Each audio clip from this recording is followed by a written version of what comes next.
built packages in Python like Orange, SkyPy, NumPy, which are pretty simple and easy to understand and can actually help anyone to start with the data processing, data manipulation. And not just that, they are also very efficient when it comes to uh, you know the storage, the memory, the efficiency, the very less space it occupies at the same time. So when I say about less space, we all know space is money, time is money, right? So Python is actually, with the help of these packages, letting us do that. As we proceed, it is also used for desktop graphical user interfaces. So we have Pygame, Panda 3D. Trust me, you can create a lots and lots of games just with Python. You can create chatbots and other such automated stuffs also can be created at the same time with Python. I apologize. I think there is some background noise at my end. It's my in-house, my pet, my dog, which is barking. So I really apologize. Cannot do anything right now for that. Moving on, about other features in Python, we have some simple language which is easier to learn. This is one very big feature of Python. When I say it is a simple language which is easy to learn, it means that anyone can just understand by looking at the codes what is it exactly that we are trying to get in the output. So it's just like reading your lines in English. It's that simple. It is free and open source. We don't need don't need to pay it, or we don't need to buy it or pay for it.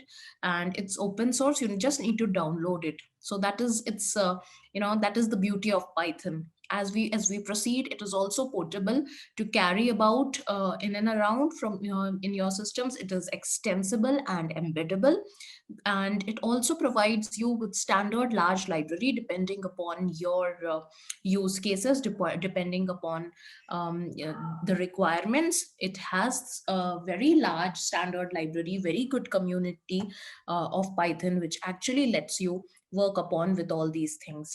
As we proceed, let me tell you that it was created by Guido van Rossum in 1991, and he is the one who is also called as father of Python. And by the way, why the name Python? This is one question which most of you would get.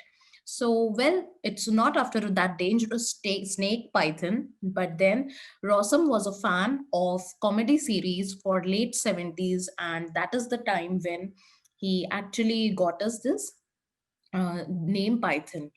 And the name for Python was adopted from the same series, which is Monty Python's Flying Circus. And from there, he got this name.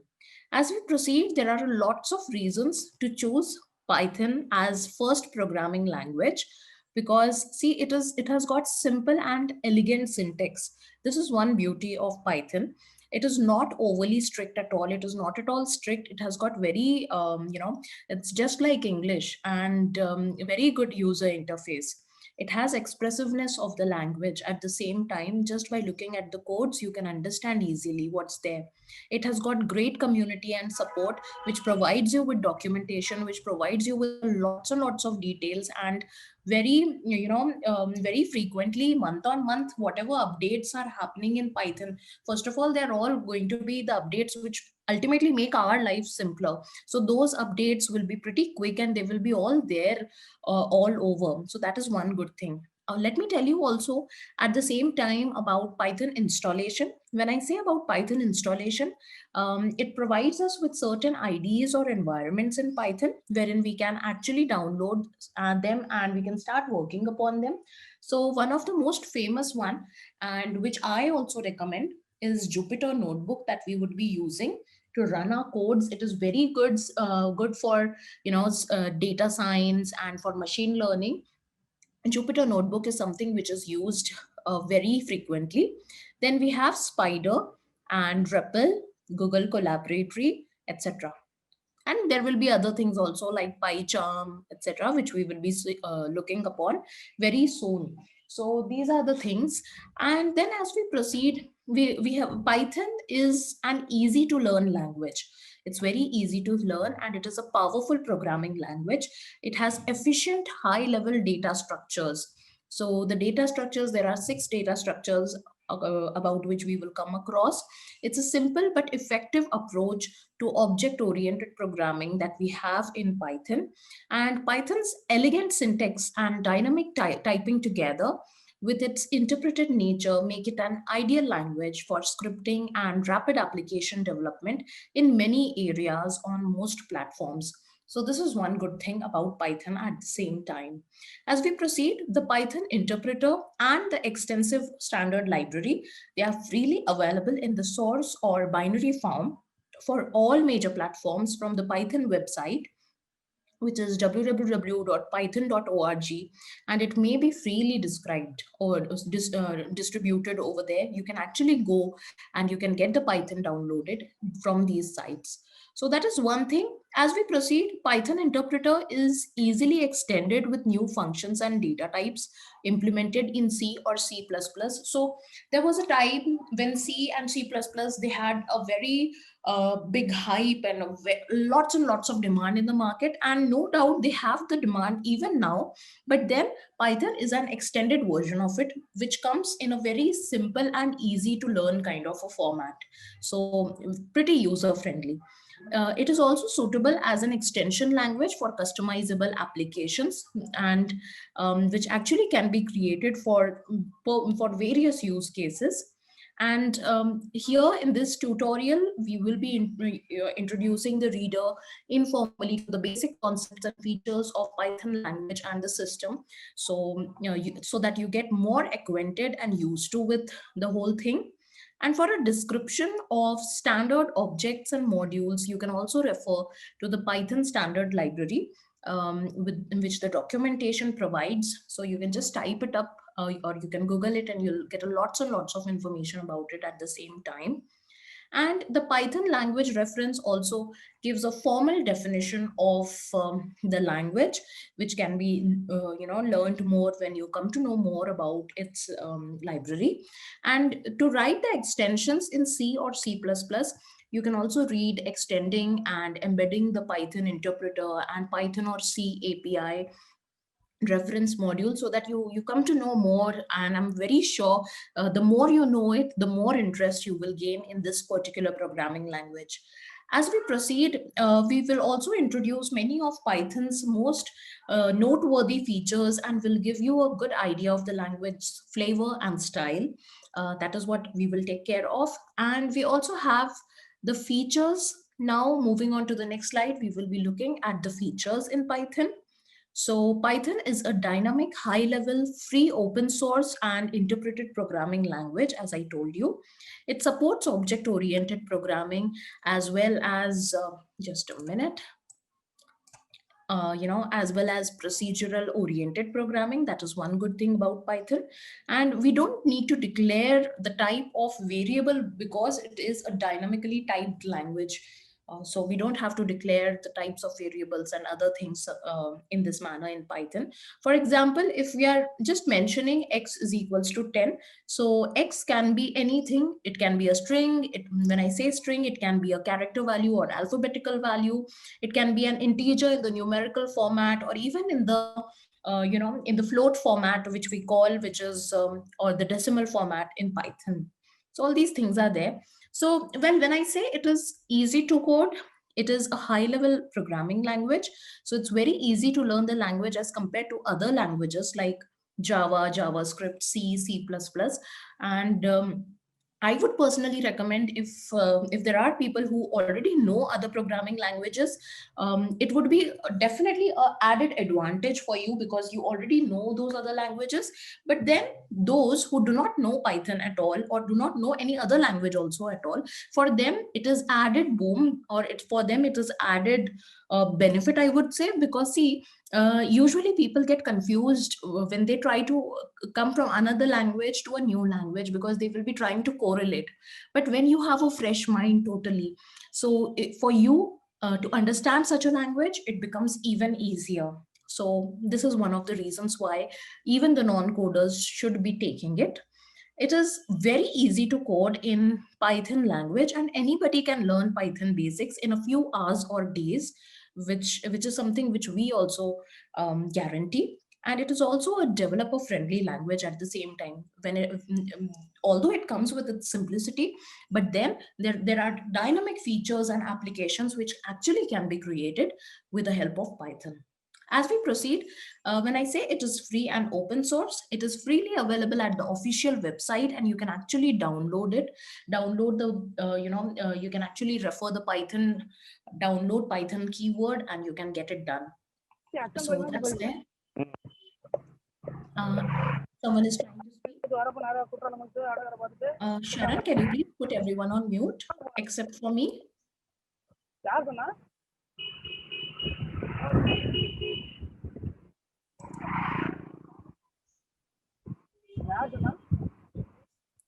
Hello. Yes, Sharon, can you please put everyone on mute Okay, ma'am. except for me? Okay. Yes, please do that. Yeah. Except for me. All right. So it is an open source language. That means that the source code is also available to the public. That is one more good thing, and you can download it as well, and you can use it and you can share it. That is one good feature about Python. When I say it is object-oriented language, it means that one of the key features of Python is its OOP or OOPS or object-oriented language. It supports object-oriented language and concepts of classes, objects encapsulation, etc. These are some of the features. And it is a programming paradigm which is based on the concepts of objects which contain data and code. So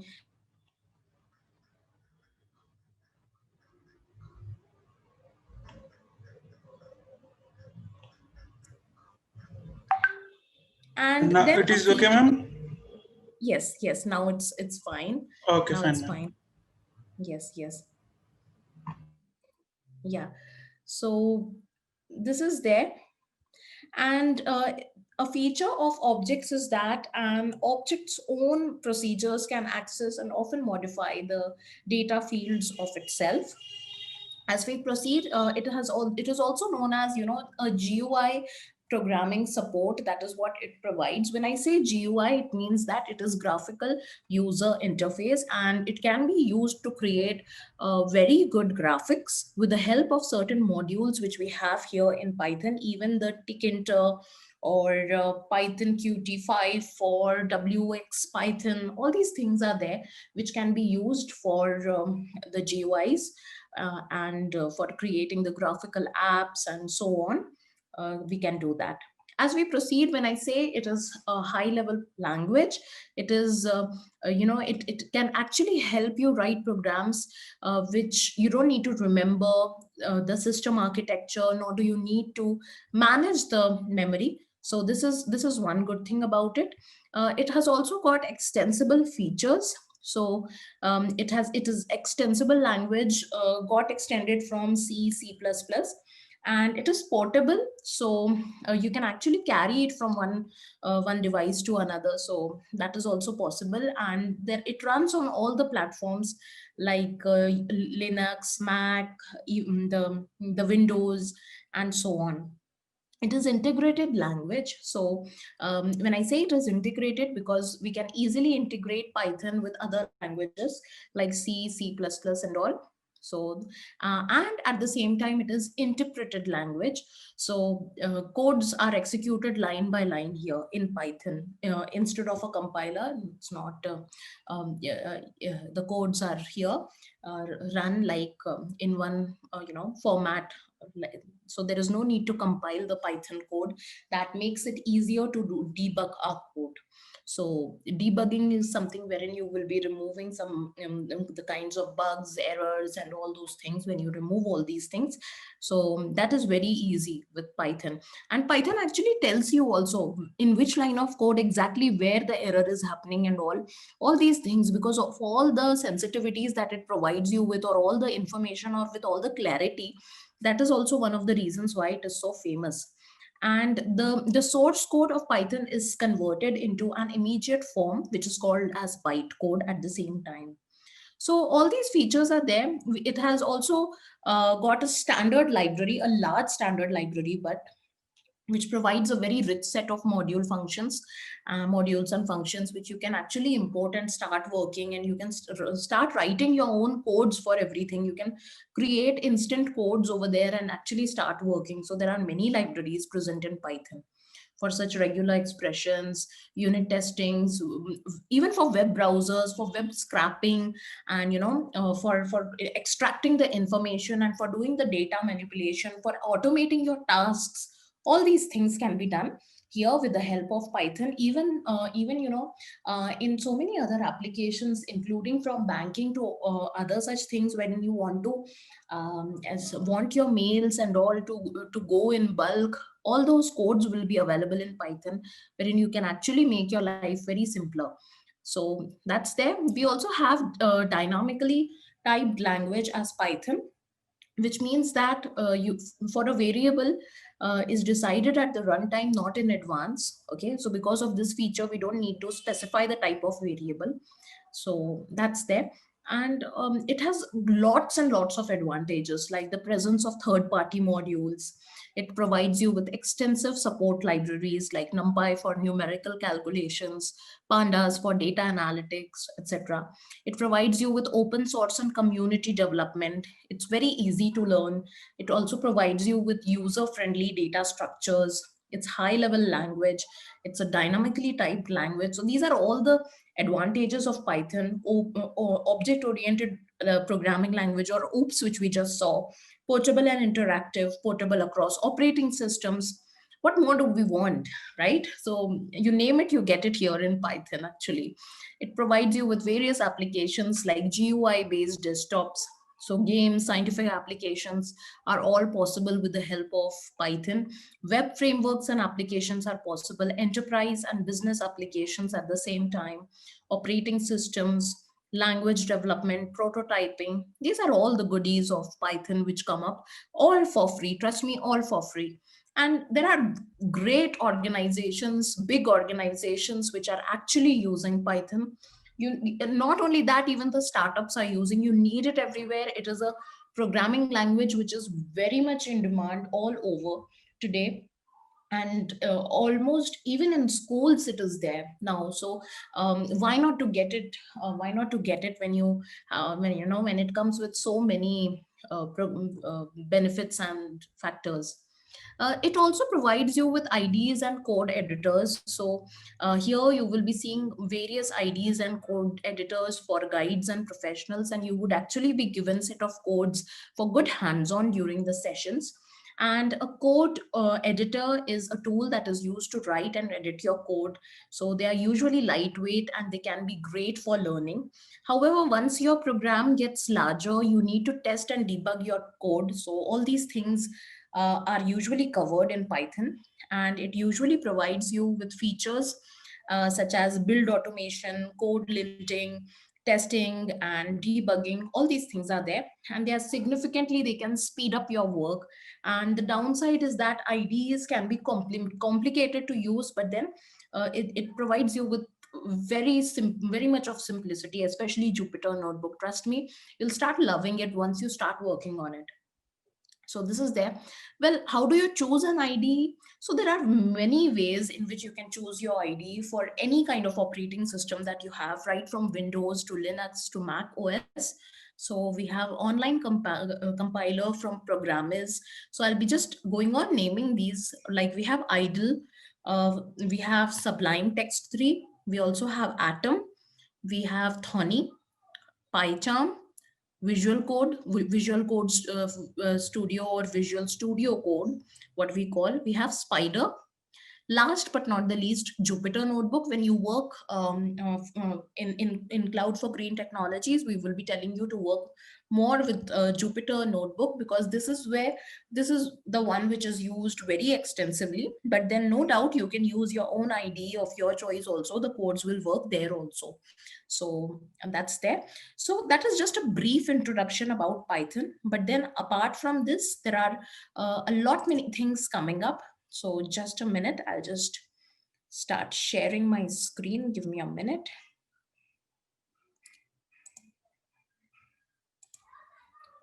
this is the time when I would be telling you now what is the course agenda that we cover at Cloud4Green Technologies. That is what I would just tell you. So here we in Python we will be covering certain modules. So when I say modules, we have got 12 modules which we will be covering. The first module consists of Python environment setup and essentials. That is what we would be looking at. The second module consists of Python language basic constructs, which will cover your data types and other such things. And we have OOP concepts in Python. Fourth is database connection, NumPy for mathematical operation, SkyPy for scientific computing, Matplot library for data visualization, Pandas for data analysis and machine learning, exception handling. In the 10th module, we will be covering multi-thread and race condition, packages and functions, web scraping with Python. And trust me, apart from this, there will be a lots and lots of hands-on exercise sessions, quizzes, which will actually give you a great confidence to become fit according to industry standards. So all those things are there. So module wise, as you can see, we have specified over here all the aspects, all the concepts and the hands-on exercises module wise. So if you are already used to with looking at these things in Python, then it's a win-win situation for you. But if you are new to Python, still there's no problem. Still you can learn all these concepts during our sessions. So that's there. And this is the time when I will be taking you to run a few codes in Python now. So give me a minute. For because you have come here to know more about Python, it becomes our moral duty to tell you about the codes in Python. Well, what you see over here is the Jupyter notebook that is being shared. So this is how the Jupyter notebook looks like. It is an environment or the IDE which lets you code more efficiently in Python. And here in the new section, if I click on the drop down, there is this Python 3 which appears, which actually opens a new notebook for me to run the codes. It lets me run the code, it lets me work upon the codes, and so on. All right, so that's there. I can see that there are sound is not coming. Sri is saying sound is not coming. Is it the same for everyone? If you could just put it in the chat box. How about others?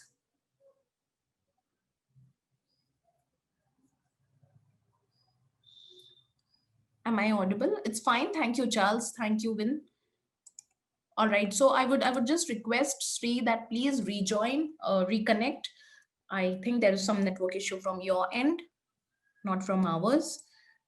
All right. So going forward, as you can see here, that this is how the Jupyter notebook looks like, and this is how we will start our codes with. So here in the new section, new drop down, we have this Python 3 which comes up, which when once you click on Python 3, you would actually be able to start running your code. So let me click and show you that.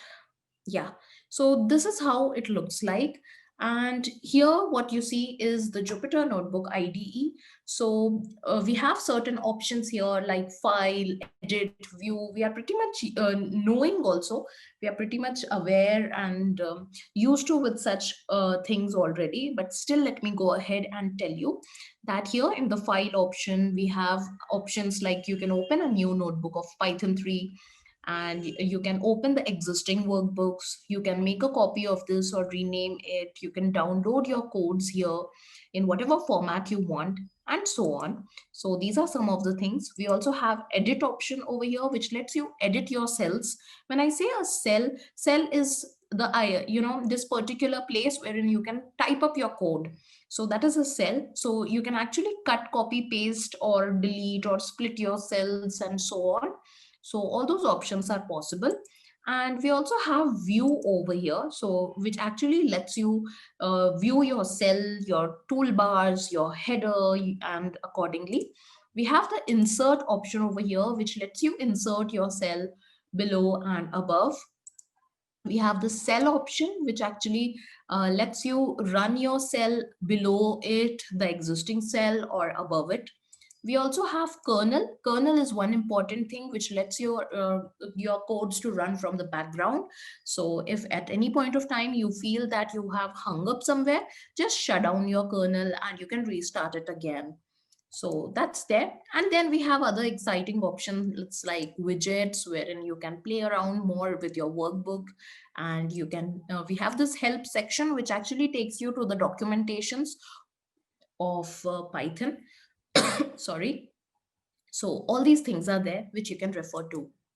Apart from that, we also have here the option for saving your file.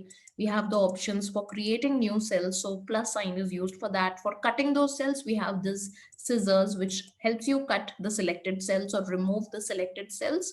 We also have the copy paste option. You can move around. So, you can go upwards. So for that, this up arrow is there, down arrow is there. If you want to come down, you can run your codes with the cell option, making sure that your cell is selected. And then we have other options also, like whether you want a particular cell to be looking as like a code or a markdown or a heading, or you want to make it more expressive. When you want your Python to be more expressive, at that time you use it. So all these things are there. And at the same time, now, because we understand how Python looks like, let me quickly tell you about one small concept in Python so that you get an understanding about it. So the concept for today, which I have chosen, is simple numbers. Numbers in Python, trying to understand how Python operates and how it works. We will be looking at this particular concept. So numbers are more in Python and more in Python. That is what we would be looking. So we have already learned about numbers in Python, and we will learn here about that and how to use them. We will see how the types of numbers in Python are, what is basic arithmetic looking like in Python, the differences between the classic division and floor division, and the object assignment in Python. These are certain things that would be covered by us.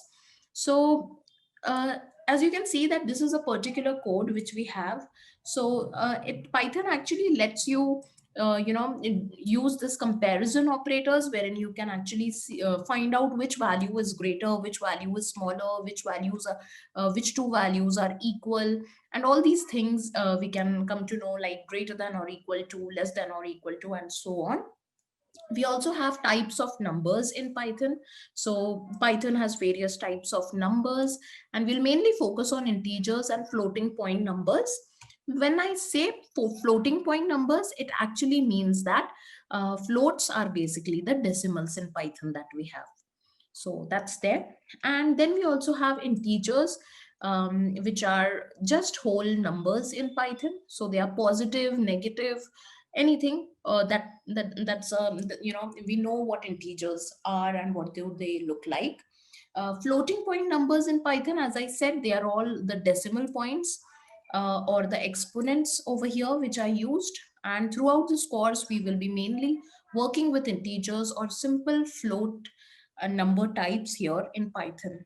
Okay, so that's there. As we proceed, we have some basic arithmetic operations in Python. So you can actually perform your calculations, or it works like a calculator. Also, you can create your own manual calculators as well in Python. That is one good feature about it. So see, those calculations are actually possible here in Python. You can reassign the operators and so on. So it starts with this kind of simple concepts basically, and very simple and easy to understand.